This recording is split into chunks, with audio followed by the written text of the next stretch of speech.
Project D-wall నిర్మాణ పనులు ఆగిపోయాయి. ఈ నెల 18న పూజలు చేసి ఈ పనులు మొదలుపెట్టారు. T5 కాంక్రీటుతో ప్రారంభించిన పనులు నిలిపివేయాలని కేంద్ర జల సంఘం ఆదేశాలు జారీ చేసింది. T16 కాంక్రీటుతో పనులు చేయాలని అంతర్జాతీయ నిపుణులు ఆదేశించారు. ప్రస్తుతం దావోస్లో ఉన్న ముఖ్యమంత్రి చంద్రబాబు అక్కడ ఉన్న కేంద్ర జల శక్తి మంత్రి సిఆర్ పాటిల్తో చర్చలు జరిపి తుది నిర్ణయం తీసుకోనున్నారు. గతంలో T5 కాంక్రీటుతో చేసిన నిర్మాణం గోదావరి వరదలకు దెబ్బతిందని, ఇప్పుడు మళ్లీ అదే T5 కాంక్రీటుతో బావర్ సంస్థ నిర్మించడంతో సంసిద్ధత నెలకొంది. మంత్రులతో కలిసి వెళ్లిన సీఎంలు దావోస్లో కలుసుకున్నారు.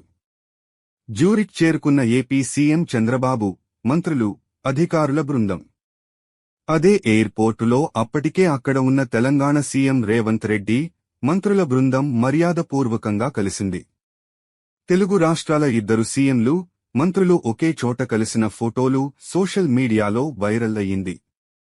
చిత్రంలో Telangana CM Revanth Reddy, AP CM Chandrababu, మంత్రులు లోకేష్, శ్రీధర్ బాబు, కేంద్ర విమానయాన శాఖ మంత్రి రామ్మోహన్ నాయుడు ఉన్నారు.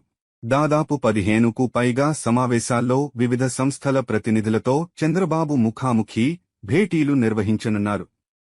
Green hydrogen, green manufacturing, next petrochemical hub, energy transition, blue economy సదస్సులు, రౌండ్ టేబుల్ సమావేశాలకు చంద్రబాబు హాజరుకానున్నారు. Singapore deputy prime minister Gan Kim Yong, UAE economy మినిస్టర్తోనూ ఈరోజు సీఎం భేటీ కానున్నారు. Welspun chairman BK Goenka, LG Chem CEO Shin Hak Cheol, Carlsberg CEO Jacob Aarup Andersen, Tata Sons and Tata group chairman Natarajan Chandrasekaran, Walmart president CEO కాక్ మెక్లే, Cisco CEO Chuck Robbins, Cognizant CEO Ravikumar తదితరులతో పెట్టుబడులపై చర్చించనున్నారు.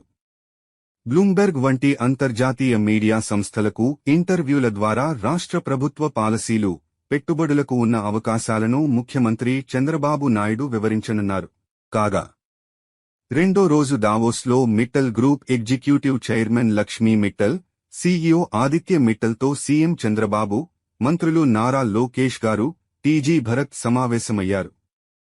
Arcelor Mittal, Nippon steel సంయుక్తంగా 17.8 million టన్నుల కెపాసిటీతో గ్రీన్ ఫీల్డ్ స్టీల్ ప్లాంట్ను ఏపీలో ఏర్పాటు చేయడానికి ఇప్పటికే అంగీకారం కుదిరిన విషయం తెలిసిందే.